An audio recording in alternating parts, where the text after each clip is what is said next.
ನನ್ನವನು ಭಾಗ 61. ಊಟ ಆದ ಬಳಿಕ ಅವಳಿಗೆ ಒಂದು ಚಂದದ ಮಿಲ್ಕ್ ಶೇಕನ್ನು ರಾಹುಲ್ ಮಾಡಿಸಿಕೊಡುತ್ತಾನೆ. ಅದನ್ನು ಕುಡಿದು ಅವಳು ಖುಷಿ ಪಡುತ್ತಾಳೆ. ಮಿಲ್ಕ್ ಶೇಕ್ ಕುಡಿದಾಗ ನನಗೆ ಐಸ್ ಕ್ರೀಮ್ ತಿನ್ನಬೇಕು ಅಂತ ಆಸೆ ಆಗುತ್ತದೆ. ಆಗ ರಾಹುಲ್ ಐಸ್ ಕ್ರೀಮ್ ಪಾರ್ಲರ್ಗೆ ಹೋಗಿ ಏಕೆ ತಿನ್ನಬಾರದು ಅಂತ ರಾಹುಲ್ ಹೇಳಿದಾಗ ಪರಿಯ ಮುಖ ಹರಳುತ್ತದೆ. ರಾಹುಲ್ ಜೊತೆ ಹೊರಗಡೆ ಹೋಗೋದು ಎಂದರೆ ಅವಳಿಗೆ ಖುಷಿಯ ವಿಚಾರ. ಅದನ್ನು ನೋಡಿ ಅವಳಿಗೆ ಸೂಟ್ ಆಗುವ ಚೆನ್ನಾಗಿರುವ ಡ್ರೆಸ್ಸನ್ನು ತಂದುಕೊಡುತ್ತಾನೆ. ಅವಳು ರೆಡಿಯಾಗಲು ಸಹಾಯ ಮಾಡುತ್ತಾನೆ. ಅವಳು ಕೂದಲನ್ನು ಬಾಚಲು ಕೈಯನ್ನು ಹಿಂದೆ ಮಾಡಲು ಸಾಧ್ಯವಿಲ್ಲ. ಅದಕ್ಕಾಗಿ ರಾಹುಲ್ ಅವಳ ಕೂದಲನ್ನು ಬಹಳ ಚೆನ್ನಾಗಿ ಬಾಚುತ್ತಾನೆ. ಅದೆಲ್ಲ ಬರುವುದಿಲ್ಲ. ಅವಳು ನಗುತ್ತಾ ಇರುತ್ತಾಳೆ. ರಾಹುಲ್ ಹೇಳುತ್ತಾನೆ, ಸ್ವಲ್ಪ ದಿನ ಎಲ್ಲ ಕಲಿತುಕೊಂಡು ಬಿಡುತ್ತೇನೆ. ನಮ್ಮಿಬ್ಬರ ಫಸ್ಟ್ ನೈಟ್ಗೆ ನಾನು ರೆಡಿ ಮಾಡುವುದು. ಪರಿಯ ಮುಖ ಕೆಂಪಾಗುತ್ತದೆ. ಫಸ್ಟ್ ನೈಟ್ ವಿಷಯವನ್ನು ಕೇಳಿ ಕೊನೆಗೆ ಇಬ್ಬರೂ ರೆಡಿಯಾಗಿ ಕೈ ಹಿಡಿದುಕೊಂಡು ಕೆಳಗೆ ಹೋಗುವುದನ್ನು ನೋಡಿ ಕೆಲಸದವರು ಕೇಳುತ್ತಾರೆ, ಅವರಿಬ್ಬರು ಗಂಡ ಹೆಂಡತಿಯರ ಅಂತ ಪ್ರೀತಿಯನ್ನು. ಏಕೆಂದರೆ ಅವರಿಬ್ಬರು ಹೊಸ ಕೆಲಸದವರು. ಹೌದು ಅಂತ ಪ್ರೀತಿ ಹೇಳುತ್ತಾಳೆ. ಆಮೇಲೆ ನಿಮ್ಮ ಕೆಲಸ ಎಷ್ಟಿದೆ ಅಷ್ಟು ಮಾತ್ರ ಮಾಡಿ, ಅವರ ವಿಷಯ ನಿಮಗೆ ಏಕೆ ಅಂತ ಗದರುತ್ತಾಳೆ. ಕೆಳಗೆ ಇಳಿದು ಪರಿಯನ್ನು ಕಾರಿನಲ್ಲಿ ಕುಳಿತುಕೊಳ್ಳಲು ರಾಹುಲ್ ಡೋರನ್ನು ತೆಗೆಯುತ್ತಾನೆ. ಅವಳು ಕುಳಿತ ನಂತರ ಡೋರನ್ನು ಹಾಕುತ್ತಾನೆ. ನಂತರ ಅವನ ಸೀಟಿನಲ್ಲಿ ಕುಳಿತುಕೊಂಡು ಇಬ್ಬರು ಹೋಗುತ್ತಿರುತ್ತಾರೆ. ಪರಿ ರಾಹುಲನ್ನು ತುಂಬ ಪ್ರೀತಿ ಮಾಡುತ್ತಾಳೆ. ಅವಳಿಗೆ ಐಸ್ ಕ್ರೀಮ್ ಇಷ್ಟವೇ, ಆದರೆ ಈ ವೆದರಲ್ಲಿ ಐಸ್ ಕ್ರೀಮ್ ತಿನ್ನುವುದು ಸ್ವಲ್ಪ ಕೂಡ ಇಷ್ಟವಿಲ್ಲ. ಈ ನೆಪಕ್ಕಾದರೂ ರಾಹುಲ್ ನನ್ನನ್ನು ಲಾಂಗ್ ಡ್ರೈವ್ಗೆ ಕರೆದುಕೊಂಡು ಹೋಗಬಹುದೇನೋ ಅನ್ನುವ ಆಸೆ. ಇಲ್ಲಿ ಹತ್ತಿರದಲ್ಲಿ ಎಲ್ಲೂ ಕೂಡ ಐಸ್ ಕ್ರೀಮ್ಗಳು ಇಲ್ಲ. ಈ ವಿಷಯ ರಾಹುಲ್ಗೂ ಗೊತ್ತು. ಪರಿಗೆ ಐಸ್ ಕ್ರೀಮ್ ಬೇಕು ಅಂತ ಅವಳು ಪ್ರೆಷರ್ ಆಗಿ ಹೇಳಿದ ದಿನಗಳು ಕಡಿಮೆ. ಅವಳಿಗೆ ಅಷ್ಟೊಂದು ಇಷ್ಟವೇನೂ ಇಲ್ಲ ಐಸ್ ಕ್ರೀಮ್ ಎಂದರೆ. ಇದರಿಂದ ರಾಹುಲ್ಗೂ ಕೂಡ ಅವಳ ಜೊತೆ ಲಾಂಗ್ ಡ್ರೈವ್ಗೆ ಹೋಗಬೇಕು ಅನ್ನುವ ಆಸೆ ಇರುತ್ತದೆ. ಆ ಆಸೆಯನ್ನು ಪರಿಯೇ ತೀರಿಸುತ್ತಾಳೆ. ರಾಹುಲ್ ಹೇಳುತ್ತಾನೆ, ಲಾಂಗ್ ಡ್ರೈವ್ಗೆ ಹೋಗಬೇಕು ಅಂತ ತುಂಬ ದಿನದಿಂದ ಇತ್ತು ಆಸೆ. ಅದನ್ನು ನಿನ್ನ ಐಸ್ ಕ್ರೀಮ್ ಆಸೆ ತೀರಿಸುತ್ತಾ ಇದೆ. ಸಾರಿ. ರಾಹುಲ್ನ ಮುಖ ನೋಡಿ ನಕ್ಕು. ನಿಮಗೆ ಯಾವ ವಿಷಯವೂ ಅರ್ಥವಾಗುವುದಿಲ್ಲ, ಅದಕ್ಕೆ ಈ ರೀತಿ ಹೇಳಿದ್ದು. ನನಗೆ ಗೊತ್ತು ಮೇಡಮ್, ಅವರಿಗೆ ಯಾವುದು ತುಂಬ ಇಷ್ಟ ಇದೆ. ಅಂದರೆ ಅವರಿಗೆ ಇಷ್ಟವಿರುವುದು ನಾನು ಮಾತ್ರ. ನನ್ನನ್ನು ತುಂಬ ಪ್ರೀತಿಸುತ್ತಾಳೆ. ಅದಕ್ಕೆ ನನಗೆ ಪರಿ ಎಂದರೆ ಇಷ್ಟ. ಅವಳ ಜೊತೆ ಇರುವುದು ಎಂದರೆ ನಾನು ಇದೇ ಮನೆಯಲ್ಲಿ ಇದ್ದು ಬಿಡುತ್ತಾನೆ. ನಿನ್ನ ಜೊತೆ ಸಂಸಾರ ಮಾಡಿಕೊಂಡು ಊರಿನಿಂದ ನಿನ್ನ ಅಪ್ಪ ಅಮ್ಮ ಎಲ್ಲರನ್ನು ಕರೆಸು, ತಾಳಿಶಾಸ್ತ್ರ ಮಾಡಿಬಿಡೋಣ ಅಂತ ರಾಹುಲ್ ಹೇಳಿದ ಮಾತುಗಳಿಗೆ ಪರಿ ಸಡನ್ ಆಗಿ ಶಾಕ್ ಆಗಿ, ನಮ್ಮ ಮನೆಯವರು ಮಾತ್ರ ಸಾಕಾ? ನಿಮ್ಮ ಮನೆಯವರು, ಮೀಡಿಯಾದವರು, ಈ ಊರಿನವರು, ಅಂದರೆ ನಮ್ಮಿಬ್ಬರ ಮದುವೆ ಆಗಿರುವುದು ಎಲ್ಲರಿಗೂ ತಿಳಿಯಬೇಕು. ನಾವಿಬ್ಬರು ಓಡಾಡುತ್ತಿದ್ದರೆ ಪ್ರತಿಯೊಬ್ಬರು ಅಂದುಕೊಳ್ಳಬೇಕು ಅವರಿಗೆ ಮದುವೆ ಆಗಿದೆ, ಅದಕ್ಕೆ ಓಡಾಡುತ್ತಿದ್ದಾರೆ ಅಂತ. ಅಜ್ಜಿ ಹೇಳುತ್ತಿದ್ದರು, ಮದುವೆಯ ಕಾರ್ಯವನ್ನು ಶುರು ಮಾಡಿದ್ದಾರಂತೆ. ಡೆಕೋರೇಷನ್ ಎಲ್ಲವನ್ನು ಇಬ್ಬರು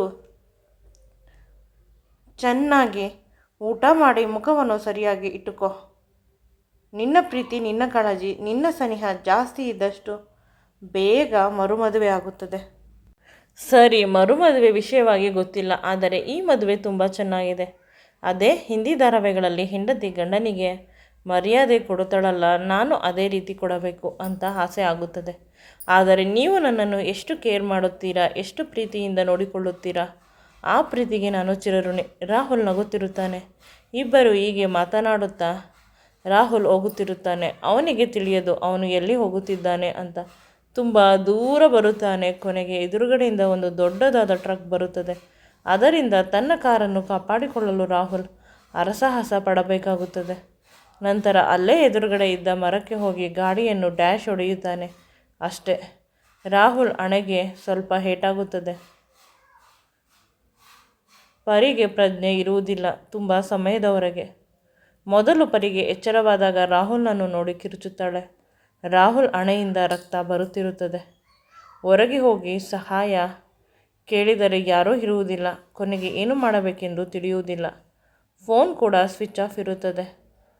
ರಾಹುಲ್ನನ್ನು ಪಕ್ಕದ ಸೀಟಿನಲ್ಲಿ ನಿಧಾನವಾಗಿ ಕೂರಿಸುತ್ತಾಳೆ. ಆಗ ಅವನಿಗೆ ಸ್ವಲ್ಪ ಪ್ರಜ್ಞೆ ಬರುತ್ತದೆ. ಪರಿ ಅಂತ ಹೇಳುತ್ತಾಳೆ. ಪರಿ ಅವನನ್ನು ಗಟ್ಟಿಯಾಗಿ ತಬ್ಬಿಕೊಂಡು ಹಣೆಗೆ ಕೆನ್ನೆಗೆ ಮುತ್ತನ್ನು ಕೊಡುತ್ತಿರುತ್ತಾಳೆ.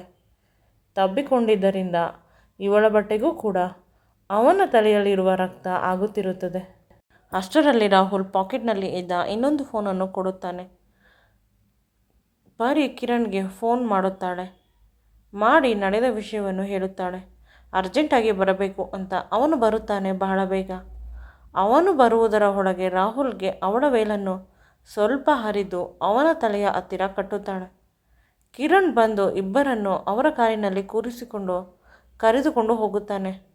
ರಾಹುಲ್ಗೆ ಸ್ವಲ್ಪ ರಕ್ತ ಬರುತ್ತಿದ್ದರೂ ಅಷ್ಟೊಂದು ಏಟು ಏನೂ ಆಗಿರುವುದಿಲ್ಲ. ಅವನು ಸಂಪೂರ್ಣವಾಗಿ ಪ್ರಜ್ಞೆಯಿಂದ ಇರುತ್ತಾನೆ. ಪ್ರಜ್ಞೆ ಇಲ್ಲದವರಂತೆ ಪರಿ ಆಡುತ್ತಿರುತ್ತಾಳೆ. ನನ್ನಿಂದ ರಾಹುಲ್ಗೆ ತೊಂದರೆ ಆಯಿತು ಅನ್ನುವುದು ಅವಳ ಭಯ. ನಾನು ಐಸ್ ಕ್ರೀಮ್ ಕೇಳದೇ ಇದ್ದಿದ್ದರೆ ಈ ರೀತಿ ಸಮಸ್ಯೆ ಆಗುತ್ತಿರಲಿಲ್ಲ ಅಂತ. ಒಳ್ಳೆ ಆಸ್ಪತ್ರೆಗೆ ಕರೆದುಕೊಂಡು ಹೋಗಿ ತೋರಿಸಿದಾಗ ರಾಹುಲ್ಗೆ ಮೇಲಿನಿಂದ ಸ್ವಲ್ಪ ರಕ್ತ ಬರುತ್ತಿದೆ ಅಷ್ಟೇ ಅಂತ ಹೇಳಿ ಡಾಕ್ಟರ್ ಡ್ರೆಸ್ಸಿಂಗ್ ಮಾಡುತ್ತಾರೆ.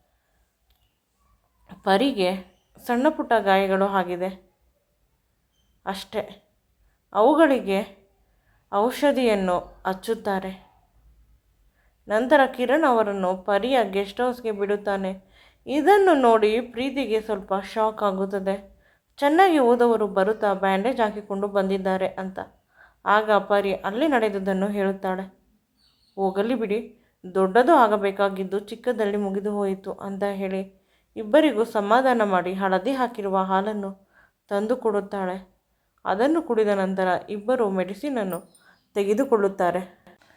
ರಾಹುಲ್ ಅನ್ನು ಹಾಸಿಗೆ ಮೇಲೆ ಮಲಗಿಸುತ್ತಾಳೆ.